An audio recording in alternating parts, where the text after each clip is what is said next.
আসসালামু আলাইকুম। Selim electric and electronics মিডিয়ার পক্ষ থেকে আপনাদের জানাই অনেক অনেক শুভেচ্ছা ও অভিনন্দন। আশা করি আল্লাহর রহমতে সবাই ভালো আছেন, আমিও ভালো আছি। আজকে আপনাদের সামনে হাজির হলাম নতুন আরেকটা কাজের ভিডিও নিয়ে।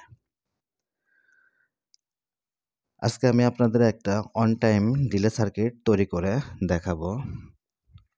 তো কাজটা শুরু করার আগে বলবো, আপনি যদি আমার চ্যানেলে নতুন হয়ে থাকেন তাহলে অবশ্যই আমার চ্যানেলটা সাবস্ক্রাইব করবেন। আর যদি সাবস্ক্রাইব করে থাকেন তবে তার জন্য আপনাকে অসংখ্য ধন্যবাদ। বিসমিল্লাহির রহমানির রহিম। এখানে আমি সার্কিটটা মূলত তৈরি করে নিয়েছি। আপনাদের আমি ডায়াগ্রাম দিব, সঙ্গে একটু আলোচনা করব, তাহলে আপনারা বুঝতে পারবেন। তো আমি এখানে লাইনটা দিব। তো এখানে একটা ক্যাপাসিটার ইউজ করা হয়েছে 220 মাইক্রোফ্যারাড। মূলত এই ক্যাপাসিটারের মাধ্যমে আপনারা এটা টাইমটা কম বেশি করতে পারবেন। এখানে 100 ইউএফ থেকে 1000 ইউএফ ক্যাপাসিটার আপনারা ব্যবহার করতে পারেন।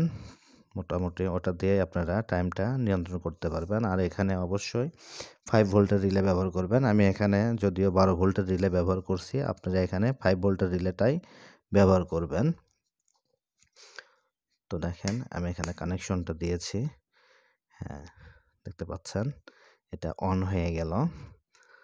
মোটামুটি 5-7 সেকেন্ডের মধ্যে এটা অন হয়ে গেল। আমি আবার কানেকশনটা একটু খুলে দিই।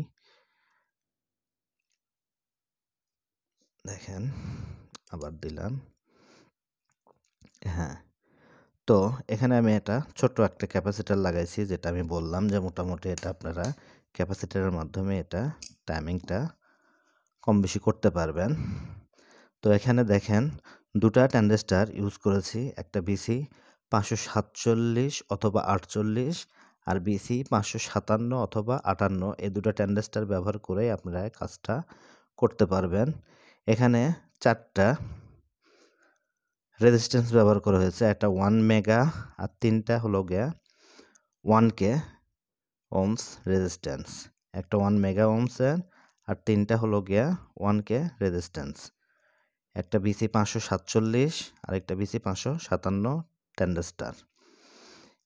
একটা ডায়োডটা এরকম করে রিলের সঙ্গে রিলের সুইচিং অংশে এভাবে দুপা সংযোগ করে নিতে হবে, প্লাস এবং মাইনাস। এভাবে মাইনাস অংশের সঙ্গে এই যে বিসি 557 ট্রানজিস্টর, এটা বিসি 557 ট্রানজিস্টরের কানেক্টর অংশটা এখানে সোল্ডারিং করে দিয়েছি।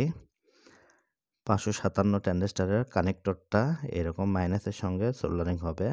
আর রিলেতে আরেকটা পা যেটা, সেটা ক্যাপাসিটরের মাইনাস, মেন কথা মাইনাস কানেকশনটা এখানে জাম্পার করে সোল্ডারিং করে দিয়েছি। তো এটাই আমাদের মাইনাস কানেকশনে যে সাদা তারটা দেখতে পাচ্ছেন, এটাই আমাদের মাইনাস কানেকশন। মোটামুটি খুব ছোট্ট একটা সার্কিট।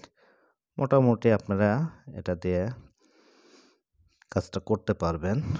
তো এর আগেও আমি একটা ডিলে সার্কিট দিয়েছি, খুব ভালো মানের ট্রিপল টাইমার আইসি 555 আইসি দিয়ে এই সার্কিটটা আমি তৈরি করে দিয়েছি। খুব ভালো মানের সার্কিট ওটা।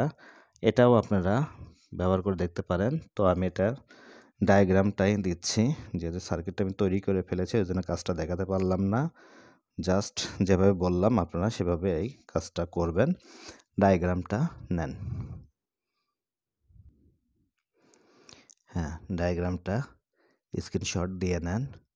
মোটামুটি এভাবেই আপনারা কাজটা করলে পারে আশা করি সাকসেসফুল হবেন। যেভাবে দেখাইছি ঠিক সেভাবে আপনারা কাজটা করবেন। আর যেটা বললাম আমি, এটা একটু মাথায় রাখবেন, এটা 5 ভোল্ট ইনপুট দিবেন আর 5 ভোল্টের রিলে ব্যবহার করবেন, তাহলে মোটামুটি ভালো কাজ পাবেন। এটা দিয়ে খুব অল্প খরচের মধ্যেই আপনারা এটা তৈরি করতে পারবেন। জাস্ট কত লাগবে, 50 টাকার মতো হলে পরে আপনারা এই রিলে সার্কিটটা তৈরি করতে পারবেন। 50 টাকারও কম, জাস্ট রিলের দামটা একটু বেশি। এগুলো পার্টসের তার দাম তেমন দাম না, জাস্ট হয়তো 10-15 টাকার পার্টস হলে পরে আপনাদের এই সার্কিটটা তৈরি হয়ে যাবে, শুধু রিলেটার। তো আর কথা বাড়াই না, ভিডিওটা যদি ভালো লাগে, সর্বোপরি কাজটা যদি ভালো লাগে, তাহলে অবশ্যই একটা লাইক দিবেন, শেয়ার করবেন বন্ধুদের মাঝে, সেটা জিমেইলে হোক অথবা ফেসবুকে হোক, অবশ্যই শেয়ার করবেন। আর আমার চ্যানেলটা অবশ্যই সাবস্ক্রাইব করবেন। এরকম নিত্য নতুন কাজের ভিডিও পাওয়ার জন্য আমার চ্যানেলের সঙ্গেই থাকবেন। সবাই ভালো থাকবেন। আল্লাহ হাফেজ।